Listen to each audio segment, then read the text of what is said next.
You know, I don't even know what a proper response to this video would be. Obviously, we're not going to engage in any homophobia, which I've seen some people doing, and I thought, let's not do that. I think my concern is with the fact that the crowd has normalized his behavior. This is the Republican Party's nominee for president, who is grabbing a microphone in front of a crowd where people have brought their children, and he's basically pretending to perform a sex act on that microphone stand. And that is obvious. And the first time I saw it, that's the first thing I thought of. And then I showed it to my wife, and I said, I'm going to show you this video, tell me what you think. And I actually showed her a long form of it, where he was complaining about the microphone and all of that. And the first thing she said was, oh my God, why would he do that? And the face I made the whole time watching it was... And this was a part of about a 4-minute,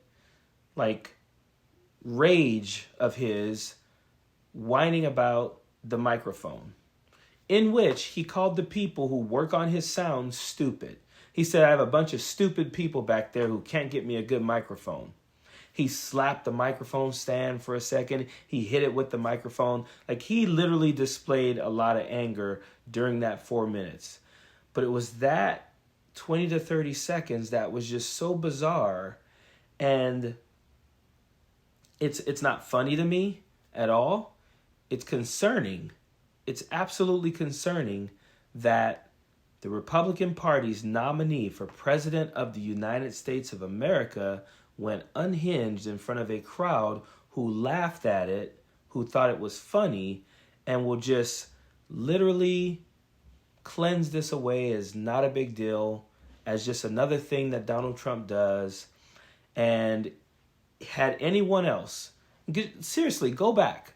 Look at history of this country. Look at other presidential candidates.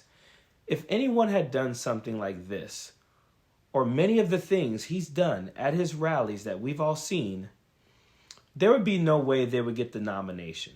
There would be no way they would be nominated. This guy has a chance at winning.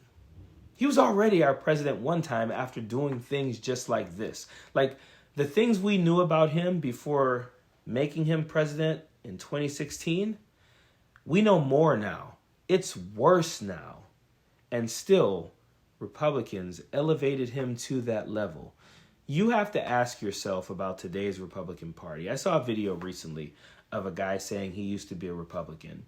And he was basically telling other Republicans, I don't know why you guys are still in that party. That is not the party that I grew up a part of. You guys see him say things, you hear him say things, and you're just like, oh, whatever, And this guy was like, I'm just wondering, what is wrong with you people that you don't see how horrible he is? And he literally was just like, that is not the Republican Party that I knew. And I know some Republicans as well who are like, no, it's not. I don't get it. I don't understand it. History is going to judge us by this time a lot. And it is going to write some things about Donald Trump that we're all going to sit back one day in our lifetime here, probably once this election is over and once Donald Trump starts to fade away, we'll probably sit around and there will be a lot of people having those moments where they come to kind of their senses, hopefully, and they go, yeah, I don't know what I was thinking. Or at least people will start to be more vocal about saying to them, what the hell were you thinking? Because we have a lot of people who are complicit in allowing Donald Trump to act like this. We have a lot of people in this country who have enabled this bigotry, this misogyny, this racism, this homophobia.